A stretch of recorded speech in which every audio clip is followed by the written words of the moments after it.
దేవునికి స్తోత్రం కలుగునుగాక.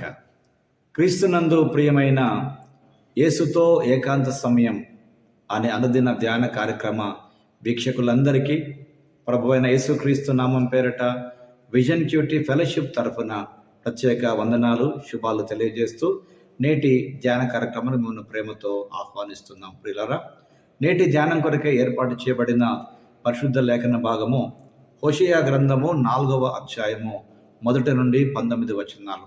ప్రియులారా, సమయానుకూలంగా నేను మీ నిమిత్తమై కొన్ని వచనాలు చదివి వినిపిస్తాను. మీరు పూర్తి లేఖన భాగం చదివి ధ్యానం చేయవలసిందిగా మీకు ప్రభు పేరట మనవి చేస్తున్నాను. ముందుగా వాక్య భాగంలో నుండి 1వ వచనం, 6, 7 వచనాలు, అలాగే 9, 10 కూడా చదివి వినిపిస్తాను. ప్రియులారా, మీ దగ్గర బైబిల్స్ అందుబాటులో ఉన్నట్లయితే నాతో పాటు మీరు కూడా బైబిల్ భాగమును తెరచి చదవలసిందిగా ప్రభు పేరట మీకు మనవి చేస్తున్నాను. ముందుగా వాక్యం చదివి ధ్యానంలోకి వెళదాం.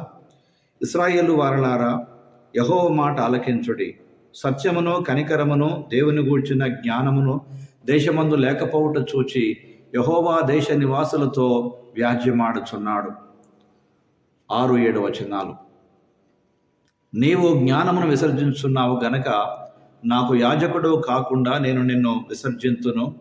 నీవు నీ దేవుని ధర్మశాస్త్రమును మరచితివి గనక నేనును నీ కుమారులను మరతును. తమకు కలిగిన కొలది వారు నా ఎడల అధిక పాపం చేసిరి గనుక వారి ఘనతను నీచ స్థితికి మార్చుదును. అలాగే 9, 10 కూడా చదువుకుందాం. కాబట్టి జనులకు ఎలాగో యాజకులను అలాగే సంభవించును.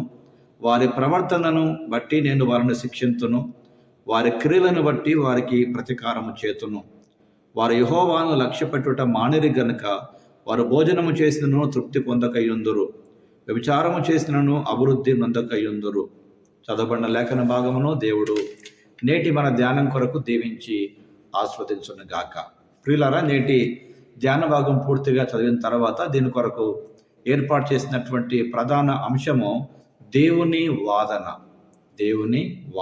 గాడ్స్ విండికేషన్ అనేటువంటి అంశమును ఆధారం చేసుకొని నేటి పాఠ్యభాగం యొక్క సారాంశాన్ని జాగ్రత్తగా మనం గమనించినట్లయితే, తన వివాహానికి సంబంధించిన చిత్రాల ద్వారా దేవుని సందేశాన్ని అందజేసినటువంటి హోషేయ ఇప్పుడు తన మాటలతో దేవుని సందేశాన్ని ప్రకటించడం ప్రారంభించాడు. ఇశ్రాయేలు సత్యము, ప్రేమ, జ్ఞానము లేని దేశముగా మారిపోయింది. బదులుగా అది అబద్ధ ప్రమాణాలు, అబద్ధాలు, హత్య, దొంగతనం మరియు వ్యభిచారంతో నిండి ఉన్నటువంటి దేశముగా మారిపోయింది. దేవుడు మొదట యాజకులను నిందించాడు. ప్రజలను సన్మార్గములు నడిపించాల్సిన యాజకులు ఐశ్వర్యం మరియు అధికారముతో అంధత్వాన్ని పొందారు మరియు ఇతరులను పాపం చేయడానికి వారు ప్రోత్సహించారు. ప్రజలు దేవుని బోధలను విడిచిపెట్టి విగ్రహారాధన యొక్క ఆనందములో మునిగిపోయారు. వారు వెంటనే కనుగొన్నట్లుగా విగ్రహారాధనకు ఒకే ఒక పరిమాణం ఉంది, అదే దేవుని యొక్క తీర్పు. ప్రియులారా, కాబట్టి ఏదైనా బయటపడే మార్గం ఉందంటే దేవుని తీర్పు ద్వారా వారు బయటపడే అవకాశం కనిపిస్తుంది. ప్రియులారా, ఇందులో దేవుడు ఎవరో జాగ్రత్తగా మనం వాక్య వెలుగులో గమనించినట్లయితే మొదటి 6 వచనాల ఆధారంగా మనము ఆయన నుండి దూరమైనప్పుడు దేవుడు మనల్ని గద్దిస్తాడు. అయితే దేవుని గద్దింపు కోపముతో ఆగదు.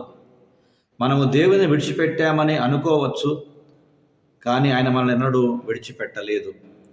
మనలను ఆయన వద్దకు తిరిగి తీసుకువచ్చే ఒక విధమైన క్రమశిక్షణగా ఆయన మనల్ని గద్దిస్తాడు మరియు శిక్షిస్తాడు. ప్రియులారా, కనుక నేను కలిగి ఉండాలని ఆయన కోరుకునే సత్యాన్ని, ప్రేమను మరియు దేవుని జ్ఞానాన్ని నేను కలిగి ఉన్నానా అని నేటి పాఠ్యభాగం ద్వారా మన జీవితాన్ని మనం ప్రశ్నించుకోవాల్సినటువంటి వారమై ఉన్నాం.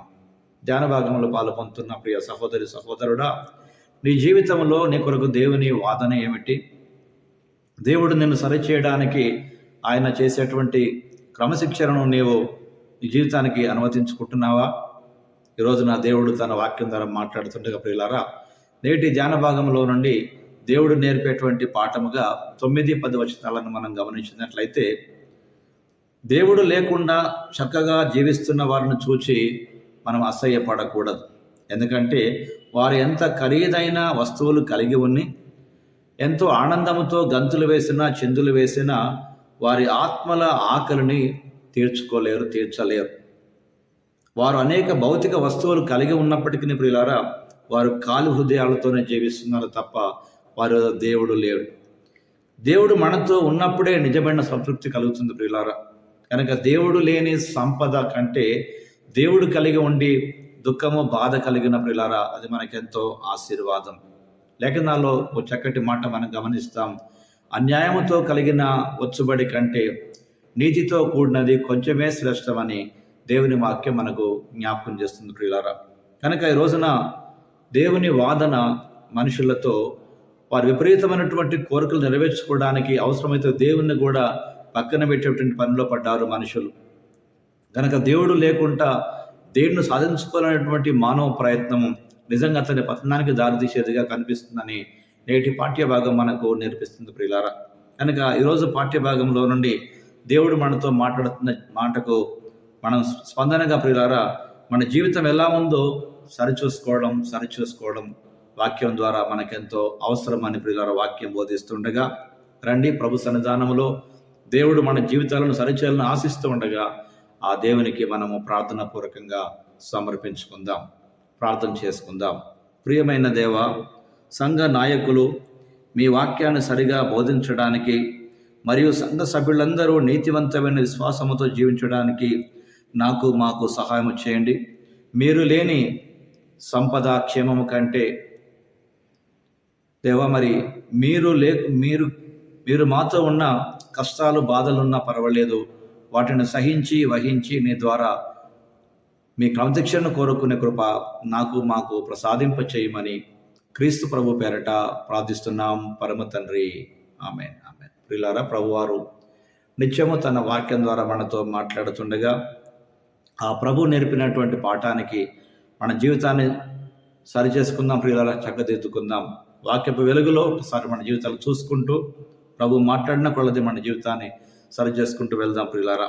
కనుక నీతో దేవుడు వాదించినప్పుడు నీవు సనగవద్దు లేదా గొనగవద్దు, కానీ దేవుడు నీతో మాట్లాడే ప్రతి మాటను శిరసావహించినట్లయితే దేవుని తీర్పులో ప్రియులారా, దేవుని క్రమశిక్షణ కూడా మనం చూడగలుగుతాం, ఆయన దీవెన మనం పొందగలుగుతాం ప్రియులారా. కనుక దేవుడు లేని సంపద కంటే దేవుడు కలిగి ఉన్నటువంటి దుఃఖము, ఆనందము ప్రియులారా మన జీవితానికి ఎంతో అవసరమేమో దేవుడు దాన్ని అనుమతించడం ద్వారా మనకు కొన్ని పాఠాలు నేర్పిస్తున్నాడని జ్ఞాపకం చేసుకుంటూ ఆ రీతిగా ఈరోజు ప్రియులారా దేవుడు మనతో మాట్లాడుతున్న మాటను హృదయంలో ఉంచుకుందాం. వాక్యానుసారంగా మెదలడానికి అవకాశం తీసుకొని ముందుకు వెళదాం.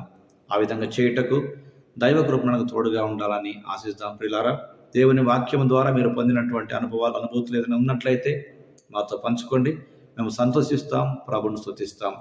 అనేకులతో మీ విశ్వాస జీవితం యొక్క ప్రభు మాట్లాడిన అనుభవాలు పంచుకొని వారి విశ్వాసాన్ని కూడా మీరు బలపరచవలసిందిగా ప్రభు పేరట మీకు జ్ఞాపకం చేస్తూ ఈనాటి ధ్యాన భాగం ముగిస్తుండగా ప్రియులారా, సమయం తీసుకొని ధ్యానంలో పాల్పొందిన మీకు ప్రత్యేక వందనాలు తెలియజేస్తూ అనేకులకు వారి జీవితాలను బలపరచగలిగేటువంటి యేసుతో ఏకాంత సమయం అనే కార్యక్రమాన్ని పరిచయం చేయవలసిందిగా ప్రభు పేరట మీకు మనవి చేస్తున్నాను. దైవ కృప మనందరికీ తోడై ఉండి తన మహిమ కొరకు మనం నిలబెట్టి నడిపించి వాడుకొనుగాక. Thank you. God bless you.